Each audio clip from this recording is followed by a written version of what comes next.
Thomas Weather.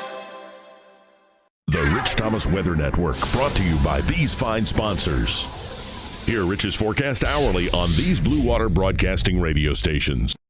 Hey, good morning, everybody. On this Thursday morning, it is the 13th day of February, and I realize that some of you will see this video much later in the day, and this will be old news by then. But as I make this, the front is out to the west of us, and a big line of showers and storms is about to pounce on this area and move through with heavy rain and thunder and lightning. But all of that will be moving out of the state later on this morning. So as I make this at 3:45, there's a lot of wind out here. We had 81 degrees in Montgomery yesterday. That's a record high. We had 81 the day before, but what a big change this morning, as temperatures, which are 74 now as I stand here at 3:45, will fall into the 60s, then the 50s, then the 40s, and we'll be in the 30s tonight. So on this video, we'll talk about this tremendous temperature plunge. Didn't we do this last week at this time? You're exactly right. The exact same timetable. And it's probably not going to last long. I've updated the weekend forecast. I've changed the rain chances for Sunday and Monday. And we'll look ahead to what could be a very wet week next week. Glad you're here. The map at 6 a.m. shows one front in southeast Alabama with thunderstorms ahead of it and colder air back behind it, and much colder air with that second front around the Memphis area. That'll be arriving this evening. So during the daytime hours today, the rain will move away and the colder air will funnel into the state, and we'll see some falling temperatures. And by tonight, much colder air in place. Another shocking change, just like last week at this time. And the very cold, frigid air will kind of sideswipe us. It's not heading straight for us. You get the idea. We're just going to be sampling some of this for a while. So there's the rain that moves through this morning and then through the middle of the day and into the early afternoon and then out of the state. So maybe a chance of a morning shower depending on where you are. Breezy, colder temperatures in the 60s in the morning, then 50s, then 40s, then 30s. Cold start tomorrow morning, probably mid-30s, some places lower 30s. Breezy, chilly day, highs only in the 50s. And then Saturday morning, we start off with a freeze, in fact, sub-freezing in some areas, but a nice day and a good afternoon recovery.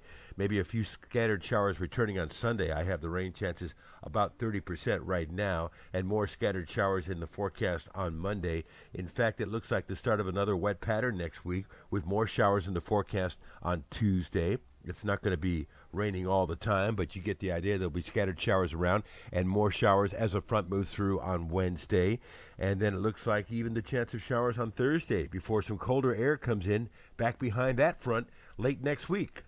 So the 7-day rainfall potential shows maybe 2 to 3 inches across South Alabama. Some of us here in Central Alabama could see more than 3 inches, and 2 to 4 inches up there in Northwest Alabama, the waterlogged part of the state for the last few days. We're looking ahead. We're seeing 54 the high tomorrow, but it'll be breezy. We're down to sub-freezing on Saturday morning with a high around 61. Nice recovery. A little bit better on the temperature on Sunday with a small chance of showers, and then into the low 70s Monday with scattered showers around. More showers Tuesday as we're back into the middle 70s by then. But late next week, behind that second front on Thursday, another big temperature drop. So we're seeing that just about every week now, the Thursday big cool down. Meanwhile, the river's running still very high. When you see orange on this map, those are rivers that are above flood stage. And then when you see red, that would be moderate flooding, and that is happening in many places, west central Alabama, around the Tombigbee and its tributaries as well. Here in the Montgomery area, we still have a river which is in minor flooding, but the park is closed. Riverfront Park is closed, obviously due to flooding, and the amphitheater is underwater. So the river is at about 5 feet above flood stage, a little bit more than that, and will stay above flood stage through the weekend into the early part of next week here in the Montgomery area. Could be a worse situation in many sections, especially west central Alabama. This is the anniversary of the coldest day ever, February 13th, 1899, coldest day in the United States history, really.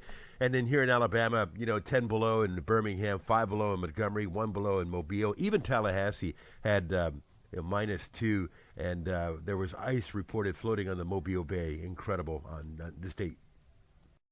Okay, so I'm standing here in the 70s right now, again in the middle of the night, but by the time some of you watch this video, it'll be a lot cooler than this. Make sure you have a jacket for the work because later on in the day, you're definitely going to need the jacket. Live on the radio this morning, 6 to 9, News Talk 93.1, live on CBS 8 and ABC 32. Ryan Stinnett and I talk weather at 5:50 a.m., and there'll be another video for you first thing tomorrow morning at 4:45 a.m. You got all that? All right, and of course your forecast whenever you want it on the Blue Water family of stations twice an hour. That's 8 radio stations. I'll see you later. Have a good day. Rich Thomas Weather.